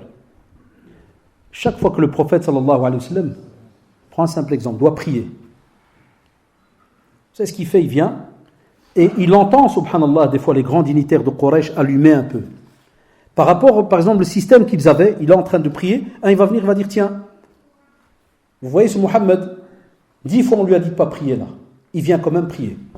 Qui voudrait, par exemple, aller prendre les restes des chameaux qui ont été égorgés, des fois les abats, ceci, c'est tout des restes, il y a eu des divergences sur le mot, mais en général avec les restes qui restent de ces chameaux-là, et que pendant qu'il prie, vous prenez, vous jetez sur lui. Le gars il se lève, moi je vais. Là, tant que le prophète il est dans le soujoud, bi abi huwa wa ummi sallallahu alayhi wa sallam, il vient, il prend tous ces arabes, c'est la chaleur du désert, ça doit puer, c'est sale. Il prend et il dépose sur son dos. C'est même lourd. Vous savez, quand vous préparez la sira, et les frères, et par exemple la Khawsat qui a été citée par Hafidallah, ils sont au courant un peu de tout ça, c'est incroyable, il faut mettre beaucoup d'ouvrages devant vous. Chacun, comment est-ce que des fois il essaye de déterminer la situation dans laquelle était le prophète par rapport à la lourdeur de ces boyaux qu'il y avait sur son dos. L'odeur, la chaleur, le sable. Petite parenthèse, on descend rien qu'au Maroc ou bien en Algérie, on va à la plage, et je crois que vous avez remarqué, j'ai des gosses, ceux qui ont les enfants, ils savent de quoi je parle, le type il nage pendant 1 heure, il remonte après, il monte dans la voiture, il s'assied au bord de la voiture, il reste 3-4 trucs de sable dans les pieds, comment ils sont? Ils hammarent jusqu'à la maison, ah oui ça pique, ça, c'est du sable, du cada, et tu vois toi-même t'embêter, tu te dis qu'est-ce que je veux lui faire, c'est rien du tout, ils sont en train de s'amuser. Et le sable, il embête ou pas? Là, on a tous été gamins. Ça brûle, ça pique. Et le prophète sallam, il est bloqué, miskin, il est dans le soujoud. Certains de nos mashayikh nous disent, wallah, il aurait pu dans ce soujoud-là faire une invocation. Mais après, il va la faire sur eux. La preuve, dans certaines traditions, il a cité 3-4 parmi les grands de Quraysh. Et lors de Badr, le compagnon dit, wallah, je les ai vus un par un. Tous ceux qu'il a cités, morts. Des fois, il a même expliqué l'endroit où ils allaient être morts, où ils allaient être tués. Enfin, subhanallah, jusqu'à ce que Fatima radiallahu anha elle vient et puis elle l'aide à enlever tout ça et après on lui met de l'eau, on le lave, sallallahu alayhi wa sallam. C'est un exemple. On te dit aussi, subhanallah, le prophète sallallahu alayhi wa sallam, waylun li kulli humazatin lumaza. Al-hamz, l'amz. Certains réputés, ils viennent, s'arrangent. Dès qu'ils voient le prophète arriver, commencent à leur rigoler, mais en faisant des clins d'œil, en montrant, en rabaissant. Où est-ce qu'on est, nous, par rapport à tout cela? T'en as d'autres, subhanallah, ils viennent exprès, ils sortent de la maison. Et il prévient. Il dit, moi, je vais aller le tuer. Tentative de meurtre. Wallahi. Combien d'histoires on n'a pas par rapport à ces situations-là où le prophète, sallallahu alayhi wa sallam, le gars, il vient, il veut tuer le prophète. Et l'exemple, vous vous rappelez quand il était couché près de l'arbre Et il avait mis donc son épée sur l'arbre. Et puis après, je résume, tu as celui-là d'en face là, qui vient, qui prend l'épée, qui veut faire comprendre, Yallah, j'ai l'épée, qui va te sauver, ya Muhammad? Le prophète Hassim, il reste rattaché à Allah subhanahu wa ta'ala, conscient, sûr de lui, et sûr de la grandeur d'Allah subhanahu wa ta'ala. La situation, elle se renverse. C'est lui qui a l'épée de nouveau en main. Est-ce qu'il l'a tué à l'autre? Là. Chaque fois montrer l'exemple, même si ça doit prendre des années. Le prophète sallallahu alayhi wa sallam, des fois pour calmer certains de nos jeunes, je dis si le prophète sallallahu alayhi wa sallam, alors qu'il est prophète, sallallahu alayhi wa sallam, 23 ans de da'wah, 23 ans, il est prophète. Nous, on devrait alors patienter combien d'années? On rajoute un zéro s'il faut. Wallahi. Le prophète sallallahu alayhi wa sallam, 23 ans de patience et de da'wah. Aussi, s'il fallait prendre, prenez par exemple le cas d'Abu Bakr radiallahu anhu. Abu Bakr radiallahu anhu, je résume l'histoire, le prophète sallallahu alayhi wa sallam, voilà, donc soit il prie, soit il fait des fois la da'wah, il parle, il rappelle, Qulu la ilaha illallah tuflihu, vous voulez vraiment la réussite, dites la ilaha illallah. Et puis tu vois les Qurayshites qui viennent, les polythéistes, hein, et puis qu'est-ce qu'ils font? Ils viennent, ils frappent le prophète sallallahu alayhi wa sallam. Et Abu Bakr radiallahu anhu, il se met au milieu. Donc ils viennent pour frapper, il se met au milieu. Et il commence à crier, est-ce que vous frappez quelqu'un qui dit la ilaha illallah? Vous voulez frapper? Il n'a rien fait. Qu'est-ce qu'ils font? Ils le prennent. Un d'entre eux prend même une sandale de cuir, comme il est un peu expliqué dans les petits détails, et il le frappe au visage, à un point où le narrateur il dit on ne reconnaissait même pas le visage d'Abu Bakr radiallahu anhu par rapport à l'arrière de sa tête. Il ne savait pas faire la différence. L'ahlek. Ils l'ont pris, ils l'ont apporté à la maison. Dans le coma, il a perdu, il ne savait même plus où il était. Tombe dans les pommes. À peine il ouvre sa bouche. La première chose qu'il demande, comment va le prophète sallallahu alayhi wa sallam? Prenez-moi chez le prophète sallallahu alayhi wa sallam. Ah, ça c'était les pratiquants, mais vraiment rattachés comme il se doit. Ils étaient en concordance avec ce qu'ils entendaient. Ils étaient en concordance aussi, ou en symbiose, s'il fallait dire, avec celui qui est en face de le prophète sallallahu alayhi wa sallam. Et on lui dit non, tu es fort blessé. Il dit la abadan, wallahi, vous me portez. Ils l'ont porté comme ça, dans cet état, et il ne s'est reposé, martah, jusqu'à ce qu'il a vu le prophète sallallahu alayhi wa sallam. Abdullah ibn Mas'ud, le premier, comme vous le savez, qui a été lire, comme disent la plupart des historiens, à voix haute, le Coran à la Mecque. Il a été frappé, et regardez ce que faisaient les polythéistes, ils frappaient spécialement au visage. Beaucoup de narrations disent que quand il visait le visage. Très bien, c'est ce que représente la personne. Sans parler, entre guillemets, des blessures, est-ce que ça occasionne comme cicatrice, ça khayyiboucité, ça te rend laid, et ainsi de suite. Mohim, c'est cherché, hein, ne pensez pas qu'il venait frapper le visage comme ça, tout simplement. Vous prenez Uthman ibn Affan, radiallahu anhu, son oncle, vous savez ce qu'il faisait? D'après les narrations, il fabriquait comme un genre de tapis de feuilles de palmier. Et il attachait Uthman, radiallahu anhu, il le mettait par terre, et il l'enroulait, et il le frappait. Et dans une narration que j'ai trouvée, il le prenait, il le mettait dans le désert, dans la chaleur. Vous savez, quand tu es enroulé, la chaleur. Et il le laissait là comme un mchoui. Wallah, il le laisse là. Et il voit que ça donne rien, il le ramène. Imagine-toi l'oncle, ta propre famille. Et on peut avoir aussi des petits cocos dans la famille même, hein, qui te lancent des épreuves. Qui est devenu Uthman radiallahu anhu, calife. Mubashar bil Jannah, ça ou là. De son vivant, il sait qu'il va aller au paradis, binillah. Il reçoit ça de la bouche du prophète sallallahu alayhi wa sallam. Jaysh al-Usra, quand on va se retrouver avec cette armée, hein, où il n'y a pas beaucoup de biens et autres, on se prépare pour aller vers les Byzantins, il y a toute une complication. Pour même des compagnons qui pleurent, qui veulent assister à cette bataille, et le prophète qui leur dit voilà, je n'ai rien à vous offrir, je n'ai ni monture, j'ai rien du tout. Et Uthman radiallahu anhu nous donne toute sa caravane. C'est une épreuve ou pas? Wallah, c'est une épreuve. S'il y a des commerçants parmi vous, ils savent de quoi je parle. C'est une grande épreuve, l'argent. Innama amwalukum wa awladukum fitna. L'argent est une épreuve. Lakin ce sont des gens qui ont vendu ici-bas pour acheter l'au-delà. C'est pour ça que Uthman radiallahu anhu, un jour on est venu chez lui. Il y a de la sécheresse, pauvreté, et il vient avec une caravane. Et les polythéistes à la seconde, ils viennent chez lui. C'est des grands businessmen, ils ont l'argent. Ils disent voilà.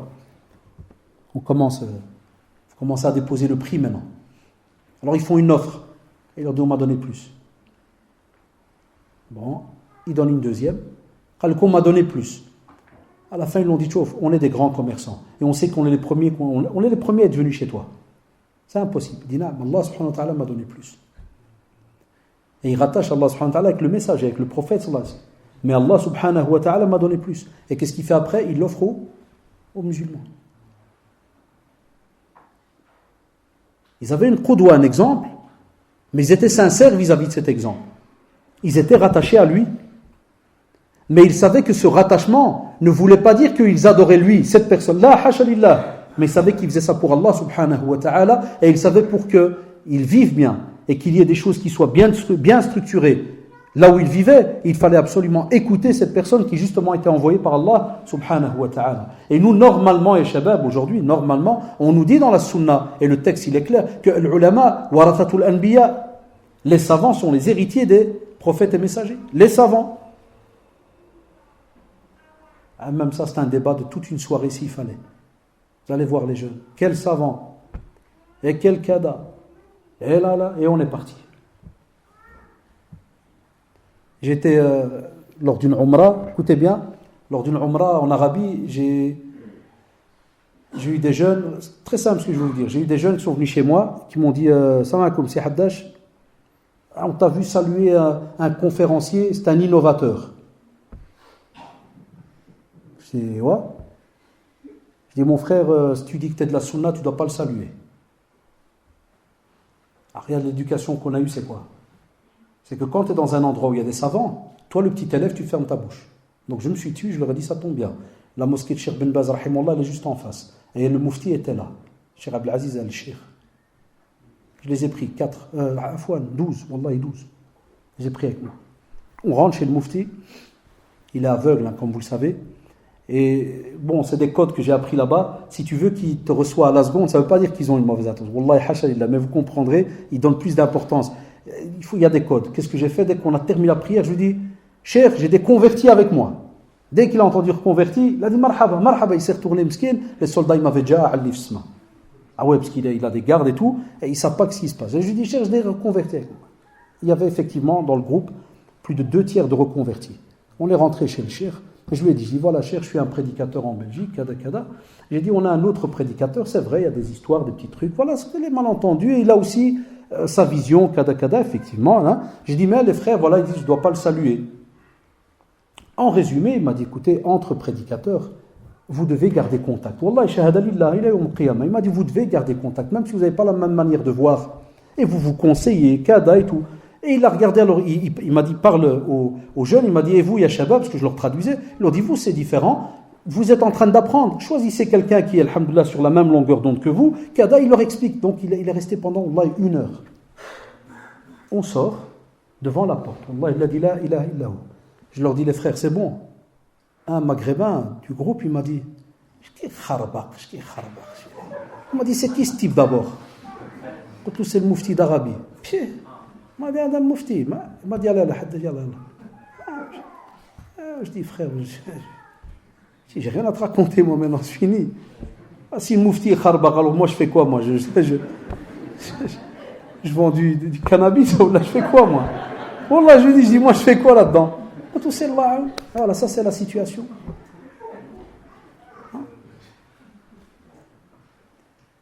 C'est pour ça que la grande instance, l'instance permanente des savants d'Arabie, il y a quelques jours, et ça a été mis sur Facebook, là, les jeunes, ils ont transféré ça, même eux, ils ont commencé à remarquer que même les prédicateurs ont fait certaines erreurs, même des grands machers, que ce soit d'Arabie ou autre, lorsqu'ils ont allumé les gens entre eux, et ils ont parlé, ils ont même dit, c'est une fitna, c'est une épreuve entre les gens. À un point où les gens, ils ne savent même plus après vers qui aller. Parmi les signataires, il y avait Cheikh Al-Fawzan, hafidahullah. Je l'ai lu encore ce matin. Et ils ont demandé, ils ont dit aux talaba, aux étudiants en sciences, de passer leur temps plutôt à étudier et à essayer de rassembler les musulmans que de passer leur temps à dévoiler leurs frères à gauche, à droite. Subhanallah. Et même comme ça, wallahi, avec tout ça, tu vas encore trouver des gens qui ne vont pas être d'accord avec toi. Est-ce que ça veut dire que tu vas freiner? Sinon, on aurait freiné la prédication à des années. Là, Continue à avancer avec ceux qui t'écoutent. Et c'est ce que le prophète Asmi faisait. Il y avait des tortures, il y avait des problèmes, il avançait. Et quand ça n'allait pas, il invoquait, pas contre ces gens-là. Il a invoqué, vous avez remarqué dans la sunna, subhanallah, dans la biographie du prophète Asmi, rares sont les cas où il a invoqué contre la personne. Subhanallah. Deux situations à Taïf. La première, quand il a fait sa première... Certains historiens appellent ça comme une petite mini-hijra, où il avait été vers Taïf pour parler de sa da'wa, et puis vous vous rappelez, ils ont envoyé les enfants, les fous, les malades, et puis il y a eu la bataille de Taïf. Et à chaque fois, il y avait des compagnons qui disaient « Ya Rasulallah, invoque contre eux ». Parce que la bataille de Taïf, il est resté une dizaine de jours, il n'y a pas eu moyen de prendre cette forteresse. Il a dit « invoque ». Il n'a pas invoqué contre eux. Est-ce qu'on prend des leçons de cela? C'est pour ça que ça restait un avis. Nos imams devraient pendant une année, wallah, dans toute une région, faire une année complète, mais tous, à embêter tout le monde, façon de parler, de faire un sujet commun, qu'on appellerait les leçons à tirer de la biographie du prophète sallallahu alayhi wa sallam. Pendant, wallah, s'il faut même pendant 2 ans, aucune autre prêche, que ça. C'est-à-dire, même si tu en aurais marre de Vigneux, tu veux Haraba Corbeil, l'imam de Corbeil te fait les leçons à tirer de la biographie. Quand je veux monter jusqu'à Paris, il va te faire les leçons. Et tu rabbi sujet par sujet. Parce que, wallah, vous serez étonné des leçons qu'il y a. Mus'ab ibn Umayr, sa mère, subhanallah, vous savez, c'était une famille très très aisée. Il avait les moyens. Il était très réputé, habillement, meilleur parfum qu'il pouvait y avoir. Et même comme ça, subhanallah, qu'est-ce qu'elle fait? Elle l'a affamé, ya shabab. Elle lui a interdit toute nourriture. On dit je résume de sa biographie, on dit même que, subhanallah, elle l'a expulsé de la maison et il n'avait plus que la peau sur les os. Jou'at ou marra, elle l'a sorti, expulsé, tout ce que vous voulez. Vous voulez voir, soi-disant, que nous on est foutus, on est fini, on est. Là, c'est que des petites vagues ce qu'on voit aujourd'hui. Wallah, et par rapport à ce qu'ont vécu nos compagnons, mais en partant en premier, le prophète Hassan et nos mères à tous. Aussi, subhanallah, Abu Dhar al-Ghifari, radiyallahu anhu, on dit qu'il est venu aussi à la mosquée. Et lorsqu'il a entendu, subhanallah, l'arrivée du prophète, il ne le connaissait pas encore. Il est venu pour demander après lui. Subhanallah, regardez, ça c'est encore une autre situation. Abu Dhar, radiyallahu anhu, il est juste venu pour dire, et je vais clôturer presque, Inch'Allah, il est juste venu pour dire, où est-ce qu'il est ce prophète? J'ai entendu parler de lui. Les Quraysh, avec les polythéistes, les mouchrikoun, ils lui ont dit, tu cherches après Mohammed. Ils l'ont pris, ils l'ont halak. Wallah, radiyallahu anhu. Il dit à ce moment qu'ils l'ont tellement frappé que c'est Al-Abbas, radiyallahu anhu, l'oncle du prophète, qui est venu le sauver. Et il dit, moi j'avais perdu connaissance. Il est juste venu dire, ouais, Mohammed, j'ai entendu parler qu'il est là, ce nouveau prophète, sallallahu alayhi wa sallam. Aussi Uthman ibn Mad'un, radiyallahu anhu. Lui, quand il a fait la première hijra al-Habasha, il est revenu. Il a été jusqu'à al-Habasha en Abyssinie, puis après il est revenu. Donc ils l'ont torturé à un point où il allait perdre son œil. C'est-à-dire tellement de coups, à un point où il ne voyait plus d'un œil. Tu prends le Suhaib ibn Sinan Rumi, lui, radiyallahu anhu, il a été torturé jusqu'à perdre connaissance, et les historiens disent il délirait. À ce moment, il parlait tout seul, il ne savait même pas ce qu'il disait. Tellement il a reçu de coups, et les Qurayshites, quand il a fait sa hijra, vous savez ce qu'ils lui ont fait, les polythéistes. Ça, c'est mieux de dire les polythéistes, parce que dans les Qurayshites, il y avait aussi des musulmans. Les polythéistes, c'est ce qu'ils faisaient. Ils sont venus chez lui, ils ont dit Ya Suhaib, t'es venu chez nous au début, tu n'avais rien. Et maintenant que tu as amassé un peu de bien, tu crois que tu vas aller chez Mohammed sallallahu alayhi wa sallam en prenant tes biens. Il a dit Allah, tu prends rien. Et ils lui ont pris tous ses biens. C'est pas une fitna, ça, Shabab. T'as encore rien pris. Ton iPhone, il est toujours là. Il n'y a pas de souci. Qu'est-ce qu'on nous a pris, nous? Dans d'autres pays, oui, on leur prend tout. Nous, on est en train de parler à nos jeunes d'ici en Europe qui font croire que c'est la mort. J'entends des jeunes qui disent on est en France, on est en guerre, frère.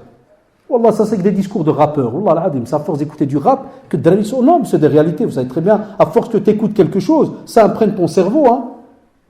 Pour ça, moi, des élèves, des fois, ils rentrent en classe. Parce que bon, ils me respectent, hein. Des fois ils rentrent, ils ont un écouteur, parce que je suis dans une école un peu dure, et des fois j'arrive, je le bloque à la seconde, je fais donne-moi ton écouteur. Ah non monsieur, Wallah, c'est pas bon pour toi. Non, si c'est bon pour toi, c'est bon pour moi aussi. Non, Wallah, c'est pas bien. Wallah, monsieur, Wallah, c'est pas bien. Allah, non, Wallah, c'est haram, c'est pas bon. Donne ici. Je prends, Wallah, quand tu mets le rap, c'est quoi? Le type, il vit à Bruxelles, dans un quartier UP, et il est en train d'écouter pendant 1 heure, soi-disant un petit Richard, tu sais, un petit blindé, qui dit que soi-disant il a grandi dans les cités ici à Vigneux, je sais pas où. Et lui, tous les 100 000 disques, il reçoit 20 000 euros, là, 200 000 euros. Là. Et lui, Wallah, mon copain, là, l'élève, tout ma'assab, gale dans la cour. Tu vois. Wallah, ça ou là. Non, c'est vrai ou pas? Ma'assab, mrouwen, et puis quand tu lui prends les coups, et je vais te flinguer, la police, elle est serrée. Je lui dis, mais qu'est-ce qui se passe? C'est quoi ton problème? Qu'est-ce que tu as? Il dit, à Bruxelles, frère, il n'y a rien. Non, non, monsieur, je t'ai dit, il ne faut pas écouter, c'est ce moment de... Je dis, mais c'est pas... Ça va te jouer dans la tête. Et après, nous, on vient parler de ses compagnons, subhanallah, qui ont donné, wallah al-adim, qui ont ramené la fierté à l'être humain sur terre. Juste après Bilal, radiallahu anhu, esclave. Et vous savez très bien, il était chez Umayya ibn Khalaf. Bilal, radiallahu anhu, on te dit, écoutez bien, j'ai un peu résumé, on l'attachait à une corde autour du cou, on lui mettait une corde autour du cou. Et puis on le livrait aux enfants qui tiraient sur cette corde. Et des fois même, il y avait des monticules, on le tirait avec. Bon, vous savez très bien, quand vous allez dans les siyar, des fois vous pouvez trouver certaines narrations, on va vous dire que c'est peut-être faible ou ceci. Pour ça, ceux qui étudient la sira, il y a une belle parole d'Imam Ahmed, rahimahullah, qui dit que dans la sunna, quand il y a des textes qui parlent vraiment, comme vous le savez, des histoires dans le domaine, tout ce qui est sira, biographie des compagnons, les savants, ils ont des fois, entre guillemets, une certaine légèreté par rapport aux hadiths qui sont transmis. Comme par exemple dans Sira, c'est très bien lorsqu'on parle de l'Waqidi, rahimahullah, des fois dans tout ce qui est les narrations, ça peut arriver des petits doutes, des ceci ou cela. Ça, les grands élèves qui sont parmi vous ici, ils savent de quoi je parle. On vous dit, on prend de lui. Tandis que, subhanallah, ashab al-hadith, ils vont te dire, non, on ne va pas prendre. Mais c'est pour ça, donc, dans certaines histoires, quand tu résumes, ne soyez pas étonnés, je le dis aux élèves, parce que des fois, il y en a qui, machallah, sont des bons talabas, et ils vont aller voir, mais c'est écrit que le hadith, il est gharib ou ceci ou cela, lui, il l'a raconté dans. Donc, comme ça, vous comprenez un peu la situation. Des fois, il disait qu'on parcourait même les monticules, les petites montagnes, en le tirant. On le tire avec la corde. Et des fois, il dit, on le mettait, écoutez bien, on l'assoiffait d'abord 24 heures. Umayya, il l'assoiffait, il lui donnait pas à boire 24 heures exprès. Vous savez pourquoi? Qu'on lui prépare le plat. 24 heures, il ne lui donne pas à boire, pour après le jeter dans le désert. Il le jetait dans le désert, où ça? Il l'attachait, il le mettait sur le sable qui était le plus chaud. Et ils allaient dans les moments où le soleil est au zénith. À drab de 50 degrés, au minimum. Et il le met alors, et puis il dépose sur lui la fameuse pierre. Ça c'est réel, hein? Et il dépose la pierre sur lui. Et le prophète Hassan leur a même un jour parlé aux compagnons. Quand certains qui venaient se plaindre par rapport à une situation, rappelez-vous dans le hadith d'Anta qu'il leur a même dit, que pensez de ceux qui avant vous, on venait, on creusait un trou, on mettait la personne dans le trou, on refermait jusqu'à une certaine partie du corps, on venait avec un menchar comme une scie et on coupait le corps en deux. Wallahi, toutes les vraies épreuves, les vraies tortures. Et pour terminer, Ammar ibn Yasir, il était comme esclave, sa famille chez les Bani Makhzoum, et subhanallah, vous savez très bien, Yasir et Soumaïa, premier martyr. Le prophète Sassim leur a demandé de patienter. Vous aurez le paradis. On dit que le père, miskin, est mort, étouffé. Il y en a qui parlent d'étrangler, il y en a qui parlent d'étouffer par rapport à toute la torture qu'il a reçue. La mère qui a été donc qui a reçu donc un coup de lance. Ammar qui a été tellement torturé, il était encore jeune, jusqu'à ce qu'il reconnaisse les divinités. Et même comme ça, miskin, regardez, alors qu'on sait que l'affaire, elle est grave. Il y a de la tuerie, et même comme ça, il est triste. Et il va en parler au prophète Aslam. Vous savez très très bien qu'il lui a fait comprendre que voilà, lorsqu'on a été forcé, est-ce qu'il n'y a pas plus grande épreuve? Tu vois ta mère et ton père tués devant toi? Ou de quelle épreuve on parle aujourd'hui? Naam, ce sont des épreuves, mais il faut être honnête, c'est encore des choses qui sont assez, entre guillemets, je dis bien entre guillemets, supportables. Mais, qu'est-ce que nous on fait?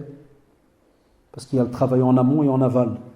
Qu'est-ce que nous on fait pour se dire que, mashallah, si jamais on est touché par quelque chose, est-ce qu'en vérité, on est déjà lancé dans du 200 à l'heure?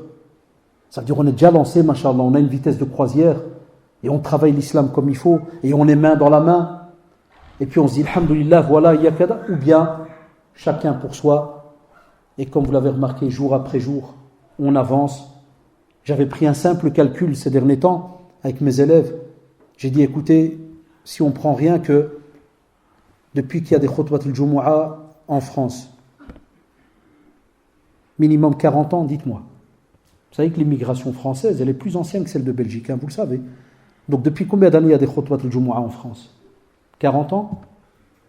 Yallah, dites. On va arrondir à 40 zid. Combien de khutbah dans un mois? 4. Sur un an, faites 12 fois 4, ça donne? Yallah les mathématiciens. Même ça, il y a khilaf aoud. Il y a un ikhtilaf même dans les 4 fois. Oh. Donc combien? Je veux un chiffre. Qui a eu des 70, 42. Ah, vous comprenez qu'on ne va jamais s'en tirer, Adré. On ne va jamais s'arranger, Allah. 4 fois 12. 48, Allah raham babakoum. 4 fois 10, 40 et 4 fois 2, 8. Moi, j'ai dit seulement 4. Vous avez remarqué, moi je suis gentil, j'ai diminué à 40 ans, alors qu'il se peut que ça fait 50 ans qu'il y a des khotab. Moi je liquide, je sais, mais je liquide aujourd'hui. J'ai dit 40 ans et j'ai dit 4 par mois. On a dit 42. 42 fois 40. 48 fois 40 ans. 1600. Alors, le frère Zorla, 1600 et quelques. 3-4 khutbah qui sautent. Yallah. Shahal zido. 48 fois. Sortez la calculatrice. Ah, les cerveaux. Ya hasra al-walidin dialna. Shahal 1920. Comme ça, on n'a plus confiance à ça. Mais qu'est-ce qu'elle dit, la calculatrice? Elle est 2200. C'est une Samsung sûrement. Vous avez remarqué, Chabab, maintenant, alhamdoulilah, on est arrivé à la fin. Un calcul, on ne s'en sort pas. Un calcul.